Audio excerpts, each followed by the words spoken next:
Hello everyone. आज हम लोग नाइट्रोजन के यौगिकों पर आधारित महत्वपूर्ण प्रश्न देखेंगे। नाइट्रोजन के दो यौगिक अमोनिया और नाइट्रिक अम्ल ये हमारे सिलेबस में है। इनके बनाने की विधियों पर प्रश्न बनता है, इनके रासायनिक गुण पर प्रश्न बनता है, इनके उपयोग पर प्रश्न बनते हैं।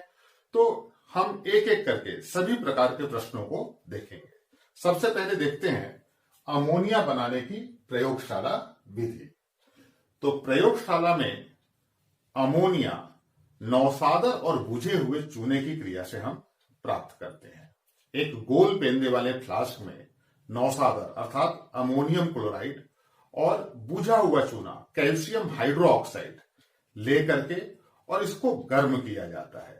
जब गर्म करते हैं तो अमोनिया गैस बनती है और साथ में जल वाष्प भी बनता है।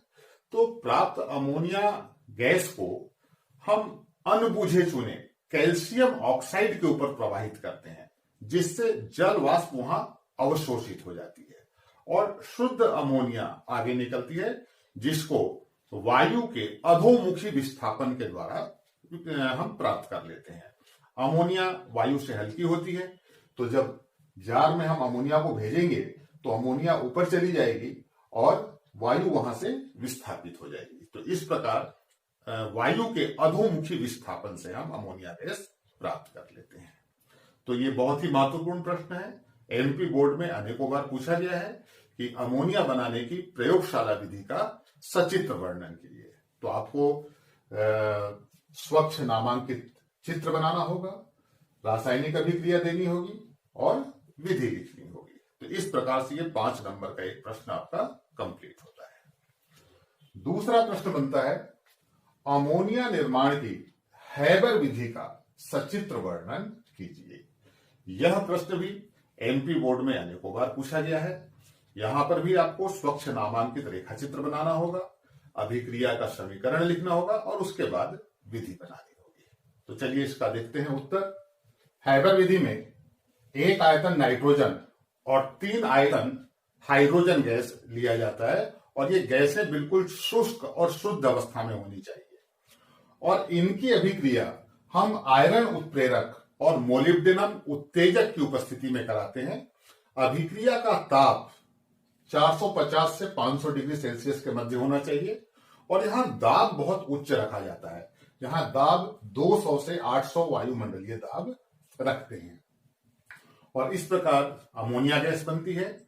यह अभिक्रिया उष्मा क्षेपी होती है और साथ ही उत्क्रमणीय होती है। तो जो अमोनिया गैस प्राप्त होती है इसको अभिक्रिया क्षेत्र से हम हटाते जाते हैं ताकि अग्र अभिक्रिया चलती रहे और प्राप्त गैस को हम संघनित्र से गुजारते हैं, जिससे उसका ताप कम हो जाता है और पात्र के नीचे द्रव रूप में अमोनिया गैस हमको प्राप्त होती है, जिसको हम एकत्र कर लेते हैं। तो इस प्रकार ये हैबर विधि में हम अमोनिया प्राप्त करते हैं। यहां चित्र में हमने दिखाया है कि एक पंप के द्वारा हम नाइट्रोजन और हाइड्रोजन गैस को एक संपीडक में भेजते हैं। संपीडक में वहां पे दाब बढ़ाया जाता है और फिर ये क्रिया होती है और इस क्रिया में बहुत ज्यादा उष्मा उत्सर्जित होती है। तो आगे हमने उसको संघनित्र से गुजारा है, जहां पर वो ठंडी हो जाती है। उसके बाद जैसे जैसे वो नीचे आएगी तो वो द्रव रूप में नीचे एकत्रित हो जाती है, जहां से उसको निकालते जाते हैं।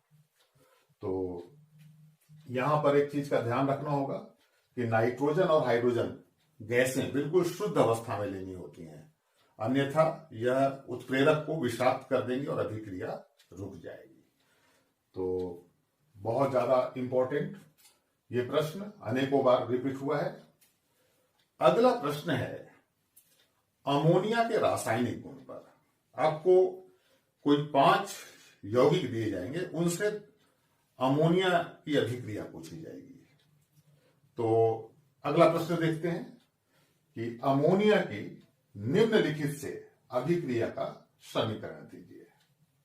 ऑक्सीजन, जल, क्षार धातुएं, सोडियम, संक्रमण धातुएं, हैलोजन, इसमें क्लोरीन की अभिक्रिया देखेंगे और नेस्लर अभिकर्मण। तो ये वो अभिक्रियाएं हैं जो एमपी बोर्ड में कई बार पूछी गई हैं। और इस प्रकार की कोई 5 अभिक्रियाएं दी जाएंगी और उसका समीकरण आपको लिखना होगा। तो चलिए एक एक करके देखते हैं। सबसे पहले हम ऑक्सीजन के साथ क्रिया देखते हैं।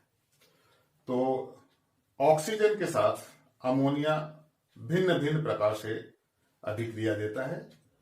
अमोनिया सामान्यतः अज्वलनशील है, ना तो स्वयं जलती है ना जलने में सहायक है, फिर भी ऑक्सीजन से क्रिया करके यह नाइट्रोजन गैस मुक्त करती है। दूसरा हम कंडीशन देखेंगे, यदि अमोनिया और ऑक्सीजन के मिश्रण को हम 800 डिग्री सेल्सियस तक गर्म किए हुए प्लेटिनम की जाली के ऊपर प्रवाहित करें, उस स्थिति में नाइट्रिक ऑक्साइड गैस हमको प्राप्त होती है। ये आगे हम लोग नाइट्रिक अम्ल बनाने की विधि देखेंगे, वहां इस अभिक्रिया का उपयोग करेंगे। नेक्स्ट है जल के साथ क्रिया।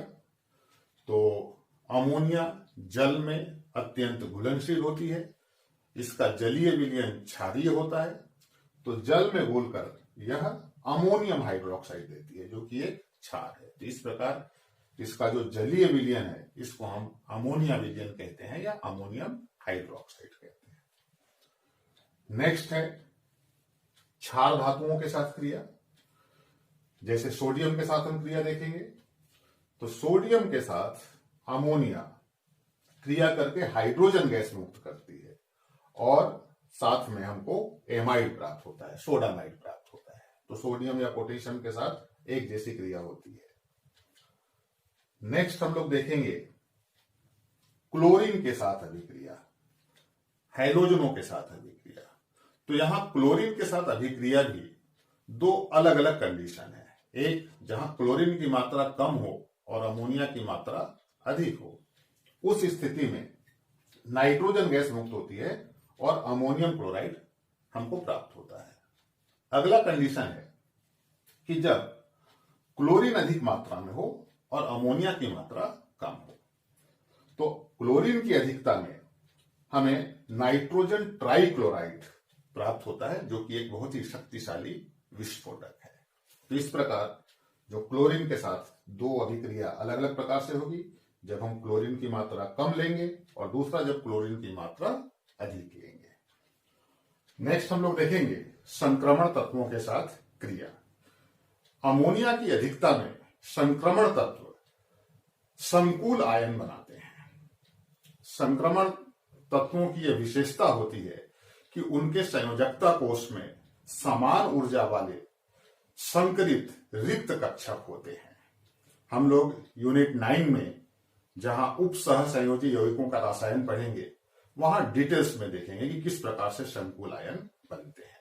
तो संक्रमण धातु आयनों के संयोजकता कोष में ये जो समान ऊर्जा वाले संकरित रिक्त कक्षक होते हैं, यह एकाकी इलेक्ट्रॉन युग्म के द्वारा संतुष्ट होते हैं। हमें पता है अमोनिया के केंद्रीय परमाणु नाइट्रोजन पर एकाकी इलेक्ट्रॉन युग्म होता है, तो इस एकाकी इलेक्ट्रॉन युग्म के द्वारा संक्रमण तत्व अपने रिक्त कक्षकों को संतुष्ट करने में सक्षम होंगे। अब संक्रमण तत्वों के ये जो रिक्त कक्षकों की हम बात कर रहे हैं, इनकी संख्या निश्चित होती है। प्रत्येक संक्रमण तत्व में ये जो रिक्त कक्षकों की संख्या है, यह 2 से लेकर के 10 के मध्य होती है। उदाहरण के लिए यहां कॉपर आयन हम लेते हैं। कॉपर आयन में 4 संकरित रिक्त कक्षक होते हैं। तो कॉपर आयन अगर अमोनिया की अधिकता में क्रिया करेगा तो 4 अमोनिया चारों रिक्त कक्षकों को एकाकी इलेक्ट्रॉन युग्म देकर उसके साथ उप सह संयोजी बंध बना लेंगे। तो इस प्रकार एक कॉपर आयन के साथ 4 NH3 जुड़ करके एक संकुल आयन का निर्माण करेंगे। तो सभी संक्रमण तत्व अमोनिया की अधिकता में उसके साथ संयुक्त होकर के संकुल आयन बनाते हैं। नेक्स्ट हम लोग देखेंगे नेस्लर अभिकर्मक के साथ अभिक्रिया। प्रयोगशाला में हम लोग नेस्लर अभिकर्मक का उपयोग करते हैं और अमोनियम लवण में हम अमोनियम आयन का जो परीक्षण करते हैं वह नेस्लर विलयन के द्वारा करते हैं। तो नेस्लर विलयन K2HgI4 है, पोटेशियम टेट्रा आयोडो मर्क्यूरेट सेकेंड, और यह भी अपने आप में एक प्रश्न है। वस्तुनिष्ठ प्रश्न के रूप में नेस्लर विलियन का सूत्र पूछा जाता है। तो नेस्लर विलियन के साथ नेस्लर विलियन का क्षारीय विलियन हम उपयोग करते हैं और अमोनिया इसके साथ क्रिया करके एक भूरा अवक्षेप देता है जिसको हम मिलांस क्षार के नाम से जानते हैं। और जो यौगिक है इसको हम कहते हैं oxy di mercuric ammonium iodide. तो इस प्रकार oxy di mercuric ammonium iodide का भूरा अवक्षेप प्राप्त होता है जिसको मिलांस क्षार कहा जाता है। तो अमोनिया पर ये 3 महत्वपूर्ण प्रश्न हैं। अमोनिया बनाने की प्रयोगशाला विधि का सचित्र वर्णन कीजिए। दूसरा, अमोनिया निर्माण की हैबर विधि का सचित्र वर्णन कीजिए। और तीसरा, अमोनिया की निम्नलिखित से अभिक्रियाओं का रासायनिक समीकरण दीजिए।